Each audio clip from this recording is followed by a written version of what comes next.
Horrein modan jarri dela Euskal bale, Herrian bale. ere, baina lehendaizi Espainia jarri zen modan, ez?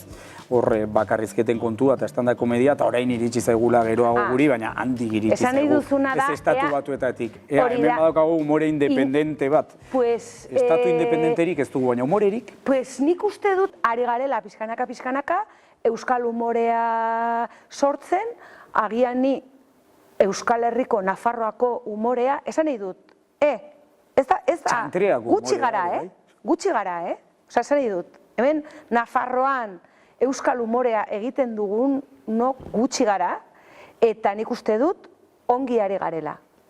Eta oso harro nago, eta superpozik nik uste dudalako egiten ari garelako umore bat, modernoa, feminista, ze egin daiteke umore feminista, ez matxista, feminista, antirrazista, eta uste dut, ni eske oso harro nago, egia da, oso harro nago Euskal Herriko hainbat jenderekin eta gertatzen ari diren hainbat gauzarekin, beste gauza batzuekin, ez hainbeste, baina, bueno, gazen gauza honi buruz hitz egitera. Zer falta zaio Euskal umoreari? Iruditzen zaizu orain zerbait? Ez, egia da, Pantxika bezalako personaje bat falta somatzen dudala ni, o somatzen dudala falta, no esaten den bezala.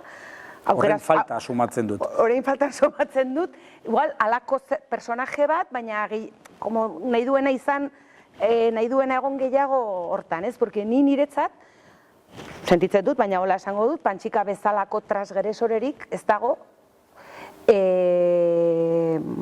bueno, bai, badaude, baina igual dira ni bezala txikiago, zera txikiagoko. Mainstreamean falta da, orduan. Bai, osea, nik ez dut gogorik alako zerbait egiteko, egia da, egin beharko nukela pixka bat, egia da, askotan esaten didate, oso gutxitan egiten ditut bideoak, baina, pues, alako Pantxikak egingo balitu alako bideo batzuk, baina gero oso alferra naiz, txiko, gero naiz jartzen, baina egia da jarri beharko nukela. Zer da zuretzako zirkua, hola, laburbilduz, hitz gutxitan?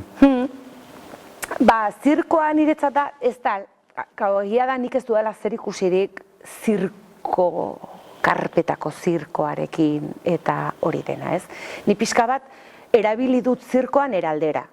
Nere aldera, hezkuntza moduan esan nahi dut erakutsi, nik aurre irakusten diedanean edo gazte irakusten diedanean erabiltzen dut, badalako gauza bat edo tresna bat oso ona lotxak lantzeko, konplexuak lantzeko, ekipoa lantzeko, elkartasuna, empatia, alde hortatik horrela erabiltzen dut, ez? Pixka bat tresna bezala halako pertsona politak eta jatorrak eta anistasunaren aldekoa eta abar eta bar.